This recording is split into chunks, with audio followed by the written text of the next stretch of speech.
José Pedro Varela fue el tercero de 4 hermanos. Su padre, Jacobo Dionisio, provenía de una de las familias patricias más influyentes de Buenos Aires. Su madre, Benita Gumersinda Berro, era de una familia de renombre en Uruguay. Era hermana del presidente Bernardo Berro y sobrina de Dámaso Antonio Larrañaga. Pero cuando se habla de una familia patricia de ese Montevideo, ¿es lo que hoy entendemos por la clase alta o tiene otras características ser una familia del patriciado? El padre de José Pedro tenía dinero, había hecho su dinero con una barraca que tenía en La Paz. Los Berros nunca fueron muy adinerados, pero era una familia que eran Berros Larrañaga, todos ellos. Lourdes, ¿qué significa una familia patricia? Significa padres que se encargan de los negocios, de la política, abogados en su mayoría, esposas con una determinada preparación, con una determinada educación. Es muy difícil que encuentres a estas mujeres, por más que sean del patriciado, en un lugar público que no sea de pronto una fiesta, o un concierto, el teatro. Jacobo, ¿cómo es el parentesco tuyo con José Pedro Varela? Yo soy bisnieto directo de José Pedro Varela. José Pedro tuvo 2 hijos, Jacobo y José Pedro. El hijo Jacobo tuvo a su vez otro hijo, Jacobo, que era mi padre, el ingeniero Jacobo A. Varela, y después vengo yo, Jacobo D. No había una especie de culto a José Pedro en la familia. A lo sumo, cuando empezamos a tener un poquito uso de razón y respeto y cuidado con el nombre que llevas. ¿Cómo fue para vos saber que formabas parte de la familia del hombre que había reformado la educación en Uruguay? Yo el primer año de jardinera y primer año de escuela fui a una escuela pública, a la escuela 81, y era una cosa un poco incómoda. ¿Por qué? Porque en la escuela pública lo tratan un poco como bronce, demasiado enaltecido, ¿no? Y a mí me da vergüenza que me asociaran tanto a él, ¿no?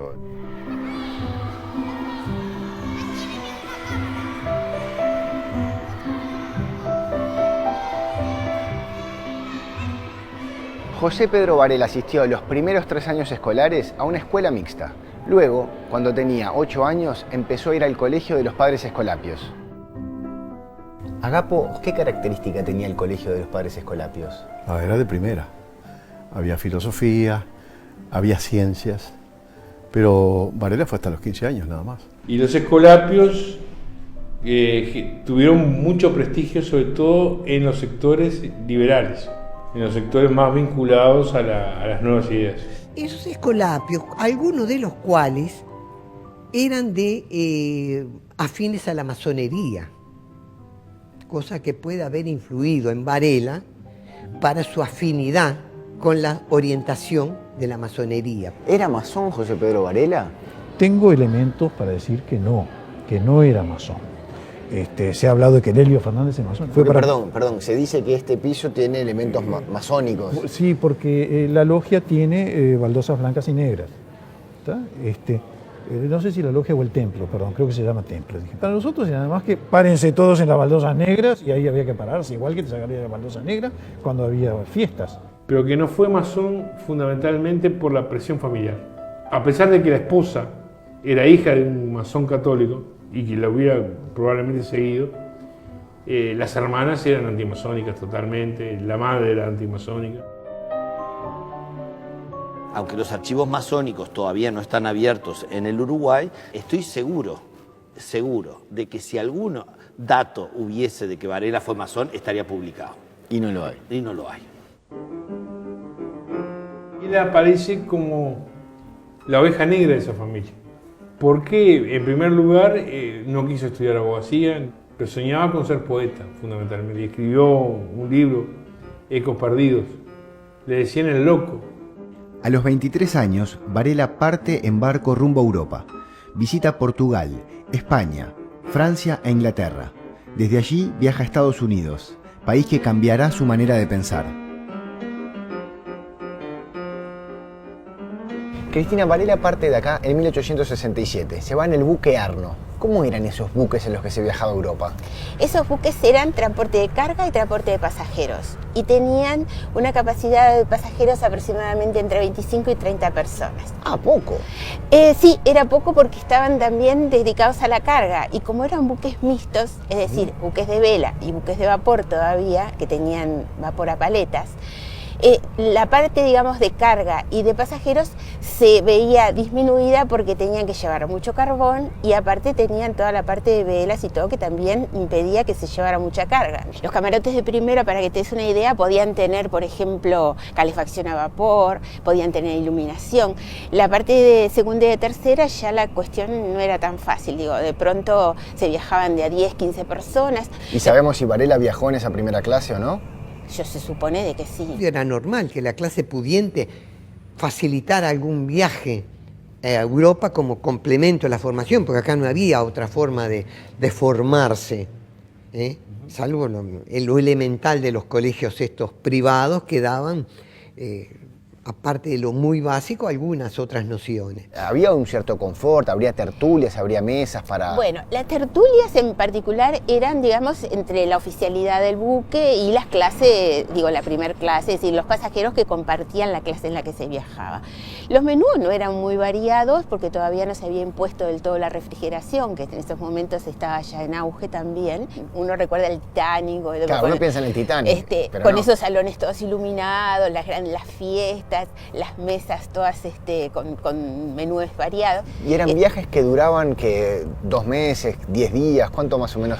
Aproximadamente calcularle entre 30 días y algo más. Pero él viajaba más por los negocios de la barraca que para tener sus estudios, ¿no? Algo que se olvida es que el viaje de Varela a Estados Unidos incluyó actividades comerciales importantísimas. Cuando se dice que la familia de Varela tenía una barraca, ¿qué se entendía por tener una barraca a mediados del siglo XIX? ¿Cómo era? Un galpón con una oficina adelante y en ese galpón se guardaba madera y hierro para la construcción.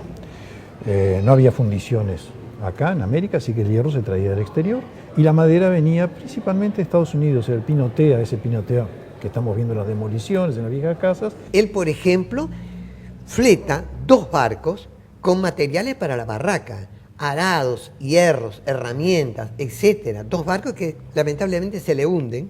No me digas. Sí. Impresiones de viaje en Europa y América. Correspondencia literaria y crítica por don José Pedro Varela, 4 de octubre de 1867. Al escribir la primera de una serie de correspondencias que durará algún tiempo y que será datada de todas partes del mundo, parece que lo primero que debe presentarse a la mente del viajero es el recuerdo de la patria y la familia que se dejan. Tuve que leer sobre las cartas de viaje, que son 22 cartas que él publicó en el siglo para mejorar sus ingresos durante ese viaje y poder costearse mejor el viaje. Yo te decía que vale como una novela de aprendizaje. Vemos al principio el mujeriego, vemos el hombre curioso, vemos el poeta fracasado porque le va muy mal con Víctor Hugo.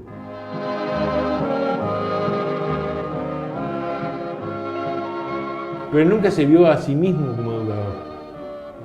En el viaje, cuando llega a Estados Unidos, se va a ver como educador. Llega a Boston, que no es decir llegó a cualquier lugar de los Estados Unidos. Llega a Boston en 1868.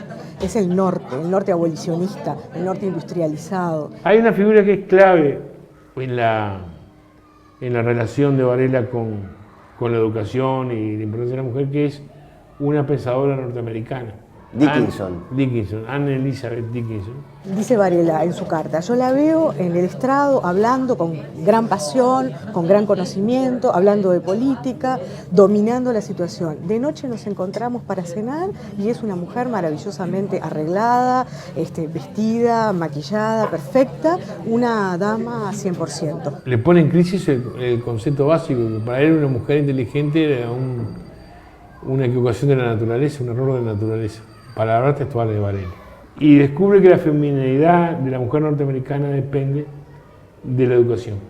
Y si usted tuviera que resumir de todo su viaje las principales ideas que él se trae al Uruguay después de ser recorrido por Europa y Estados Unidos, ¿cuáles serían esas ideas? Uno, el empuje para trabajar sobre la educación.